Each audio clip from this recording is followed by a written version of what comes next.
ഇന്ന് പറയാൻ പോകുന്നത് സിർദി സായി ബാബയെ കുറിച്ചാണ്. ഹരിശ്രീ ഗണപതായ നമഃ. ഓം സായി ശ്രീ സായി ജയ ജയ സായി. ഓം സായി ശ്രീ സായി ജയ ജയ സായി. സായിയുടെ ശ്രീ സായി സച്ചരിതം എന്ന ബുക്കിൽ നിന്ന് ഒരു കഥയാണ് പറയാൻ പോകുന്നത് കേട്ടോ. അതിൽ ഒരു വയസ്സായൊരു സ്ത്രീ, രാധാബായി ദേശ്മുഖ് എന്നാണ് ആ സ്ത്രീയുടെ പേര്. അപ്പോൾ ആ സ്ത്രീയാണെങ്കിൽ ഭയങ്കര കാശുകാരിയും നല്ല ഗുണങ്ങളുള്ള ഒരു സ്ത്രീയായിരുന്നു, വൃദ്ധയായിരുന്നു. അദ്ദേഹത്തെ കാണാനായിട്ടൊരു ദിവസം അവിടുത്തെ നാട്ടിലെ കുറേ ആൾക്കാരും ഒക്കെ കൂടിയിട്ട് വരികയാണ്. ഈ രാധാബായി ദേശ്മുഖ് എന്ന് പറയുന്നത് അവിടുത്തെ പ്രശസ്തമായ ഒരു കുടുംബത്തിലത്തെ മോളായിരുന്നു. അങ്ങനെ ആ വയസ്സായപ്പം ഈ സായിനെ കുറിച്ചൊക്കെ കേട്ടപ്പോൾ എല്ലാവരും വിചാരിച്ചു സായിനെ ഒന്ന് കാണണമെന്ന് വിചാരിച്ചു. അങ്ങനെ സായിനെ കണ്ട വശം ഒരു കാൽക്കൽ വീണ് ഇങ്ങനെ നമസ്കരിച്ചു. സായിയും സന്തോഷിച്ചു. അങ്ങനെ ഏറ്റവും വലിയ ഹോട്ടലിലാണ് ഇവർ താമസിക്കുന്നത്, ഇവിടെ ആൾക്കാരും ഒക്കെ കൂടിയിട്ട്.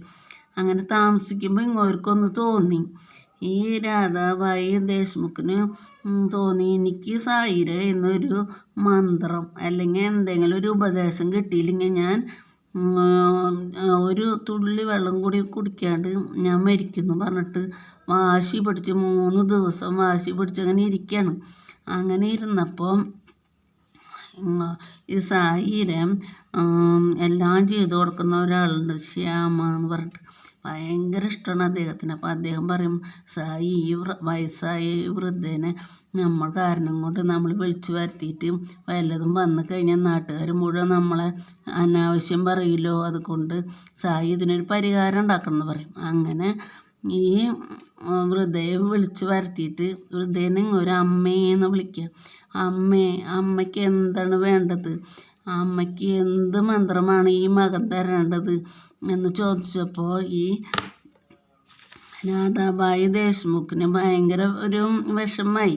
നിങ്ങൾ എന്തിനാണ് ഈ പട്ടിണി കിടന്ന് മരിക്കാൻ പോകുന്നത്, ഞാൻ എൻ്റെ ഒരു കഥ പറയാമെന്ന് പറഞ്ഞിട്ട് സായിയുടെ സ്വയം കഥ പറയാണ്.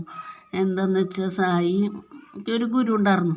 അങ്ങനെ 12 വർഷം അദ്ദേഹത്തിന് സേവിച്ചിരുന്നു. പക്ഷെ അദ്ദേഹം ഒരു മന്ത്രമോ വേറെ ഒന്നും അദ്ദേഹം കൊടുത്തില്ല, മന്ത്രമോ അല്ലെങ്കിൽ ഉപദേശമോ ഒന്നും കൊടുത്തില്ല. പക്ഷേ അങ്ങോര് ധ്യാനിച്ചിരിക്കുമ്പോൾ ഇങ്ങോര് ധ്യാനിച്ചിരിക്കും.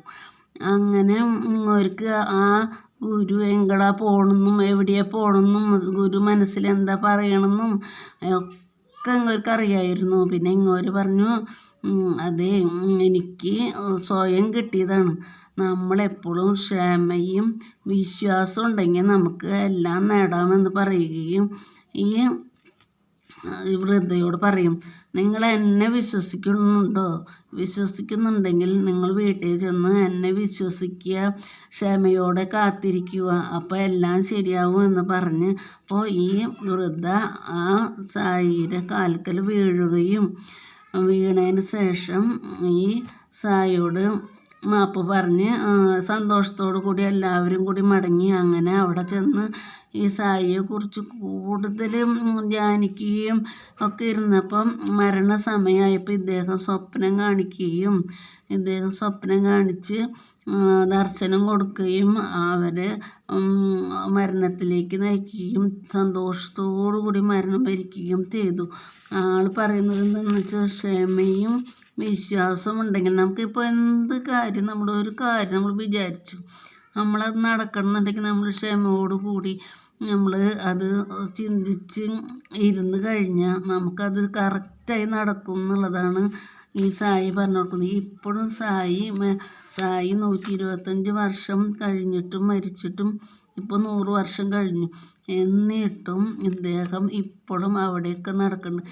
എനിക്കൊരു അനുഭവം ഉണ്ടായി, അത് ഞാൻ അടുത്തേൽ പറയാട്ടോ. സായിനെ കുറിച്ചിട്ട് 2 അനുഭവങ്ങളുണ്ടായി. ആ 2 അനുഭവവും ഞാൻ പറയണം. എൻ്റെ പേര് അനിത ശങ്കരനാരായണൻ. എല്ലാവരും ഇത് ഷെയർ ചെയ്യുക, ലൈക്ക് ചെയ്യുക, സബ്സ്ക്രൈബ് ചെയ്യുക.